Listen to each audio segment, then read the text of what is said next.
New horror video को मैं हमारी आपसे दिल से एक रिक्वेस्ट है, हम बहुत मेहनत करके आपके लिए एनिमेट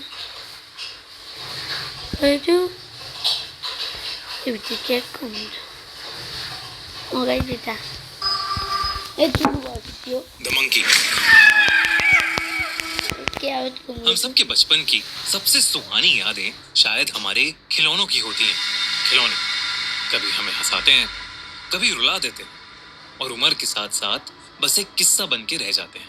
पर क्या आपने कभी ये सोचा है कि शायद आपका कोई खिलौना कुछ राज छुपाए बैठा है? कुछ ऐसे राज जो सिर्फ समय के साथ बाहर आते हैं। शायद डेमी ने भी ऐसा कुछ कभी नहीं सोचा था। लंदन की गलियों में पैदा हुई डेमी 25 साल की यंग इंडिपेंडेंट लड़की थी जो एक मार्केटिंग फर्म में काम करती थी। उसका घर पुराने लंदन की एक बिल्डिंग के तीसरे मंजिल पर था।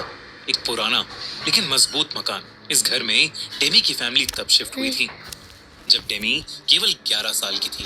जब वो अपने नए कमरे में गई तो उसे एक छोटा सा बंदर का खिलौना अपने बाकी खिलौनों के साथ देखा। एक पुराना चाबी वाला बंदर जिसके हाथ में 2 डंडियां और एक छोटा सा ड्रम यानी एक छोटा सा झुंझुना था। उसकी नीली आंखें शीशे जैसी चमकदार थीं और चेहरे पर सिर्फ एक बड़ी सी मुस्कुराहट। 11 साल की डेमी के मन में उस बंदर को देखकर सिर्फ एक्साइटमेंट जगी। उसे लगा उसके पापा उसके लिए ये नया खिलौना लाए हैं। उसने उस बंदर को अपने हाथों में लिया और अपने पापा के पास जाकर उनके पैरों से लिपट गई। उसके पापा ने उसे प्यार से गोदी में उठाया तो वो पापा के गालों पर एक किस देकर बोली, नए खिलौने के लिए थैंक यू सो मच पापा। उसके पापा ने कंफ्यूजन से डेमी और उस बंदर को देखा और तब शिफ्टिंग की अफरा तफरी ने उनका ध्यान खींच लिया। उन्होंने डेमी को कहा, बेटा जाके अपने कमरे में खेलो, यहाँ सब फर्नीचर इधर उधर हो रहा है, आपको चोट लग जाएगी। छोटी सी डेमी अपने कमरे में जाकर उस बंदर के साथ खेलने लगी। उसने उस बंदर में चाबी भरी पर कुछ नहीं हुआ। बंदर ने झुंझुना बजाया ही नहीं। डेमी के चंचल मन ने ज्यादा नहीं सोचा। वो अपनी गुड़िया के साथ खेलने में बिजी हो गई और वो बंदर एक कोने में पड़ा रहा। उस रात जब डेमी सो रही थी तो बीच रात उसकी आंख झुंझुने की आवाज से खुली, लेकिन डेमी ने उस पर ज्यादा ध्यान नहीं दिया और वो अपने सपनों की दुनिया में वापस चली गई। और अगली सुबह जब वो उठी तो उसके पापा चल बसे थे।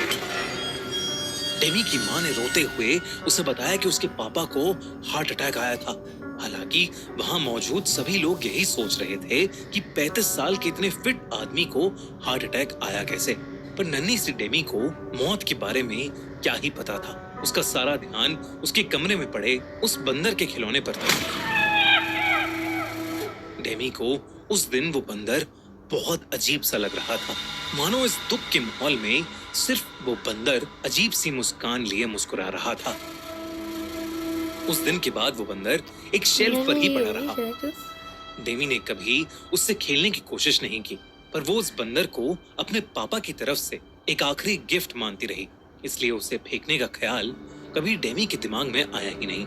समय का पहिया घूमा और धीरे धीरे वो बंदर भी डेमी के बाकी खिलौनों के साथ एक स्टोर रूम में चला गया। डेमी की आंखों और दिमाग से कई सालों तक छुप गया।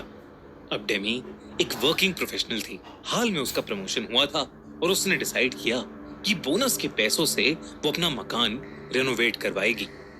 दोस्तों, हमने अपने crime channel the crime show पर सिद्धू मूसेवाला मर्डर केस को कवर किया है। अगर आप सिद्धू के फैन थे या अगर एक देना चाहिए। और स्टोर रूम साफ करने की जिम्मेदारी आई डेमी पर। जब वो स्टोर रूम साफ कर रही थी तो उसके हाथ लगा उसके खिलौनों का पुराना कार्टन। कार्टन के अंदर सबसे नीचे छुपा हुआ था उस बंदर का खिलौना। जैसे ही उसने उस बंदर को उठाया, एक ठंडा सा झटका उसके हाथों से दिमाग तक पहुंच गया।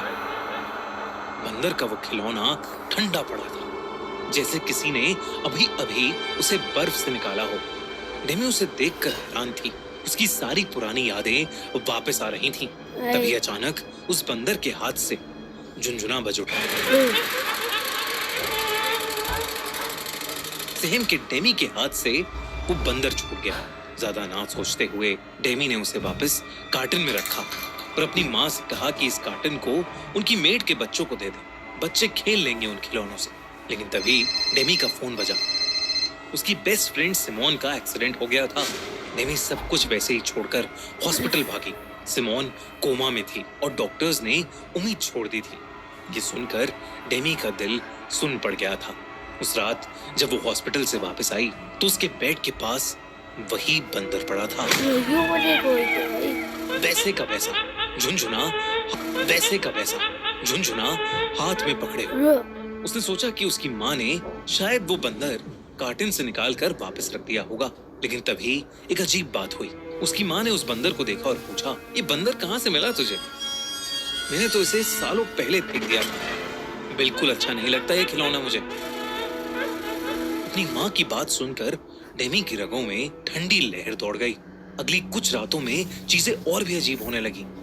जब भी बंदर का झुनझुना बजता कोई ना कोई बुरी खबर आती। पहले एक रिश्तेदार का देहांत हो गया, फिर सिमोन इस दुनिया से चली गई। उसने सोचा कि ये कैसा इत्तेफाक है, जब भी झुनझुना बजता मौत आती। डेमी एक पढ़ी लिखी लड़की थी जो अंधविश्वास में बिल्कुल नहीं मानती थी, पर न जाने क्यों डेमी को लगने लगा कि हर मौत की वजह वो बंदर का खिलौना था। डेमी ने हर तरीके से इससे छुटकारा पाने की कोशिश की। उसने बंदर को जलाने की कोशिश की, पर आग नहीं लगी। उसने उसे घर के बाहर फेंक दिया। लेकिन अगले दिन वो फिर से बेड के पास मिला।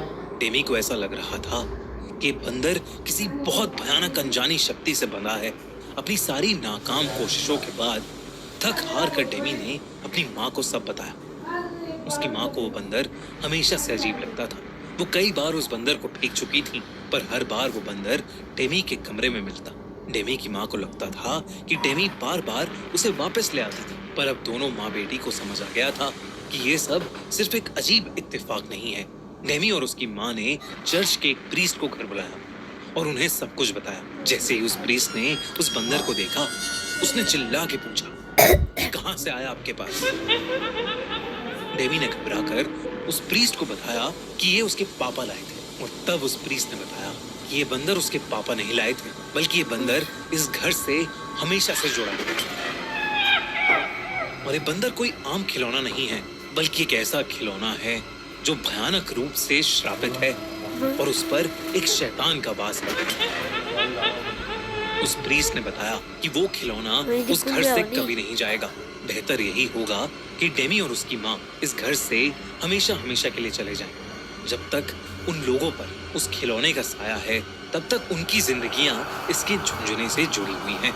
जब जब उसका झुनझुना बजेगा, तब तब किसी की मौत का फरमान लिखा जाएगा।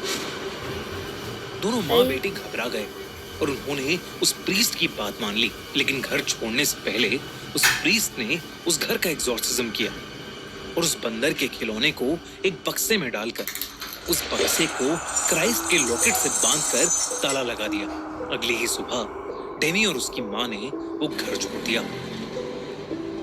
फिर कुछ महीनों बाद उस घर में नए ओनर शिफ्ट हुए।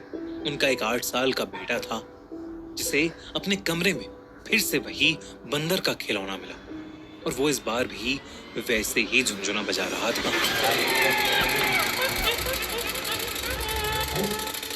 दोस्तों, अगर आपको ये कहानी अच्छी लगी तो हमारे चैनल खूनी मंडे को सब्सक्राइब करना बिल्कुल मत भूलना और ऐसी ही इंटरेस्टिंग हॉरर स्टोरीज की लेटेस्ट नोटिफिकेशंस के लिए जल्दी से बेल आइकन दबा दो और साथ ही एंड स्क्रीन पर क्लिक करके देखो Sidhu Moosewala murder case only on the Video video bani dia ayo ba dia new video mun we like kan cho cái mun mo min cho le tai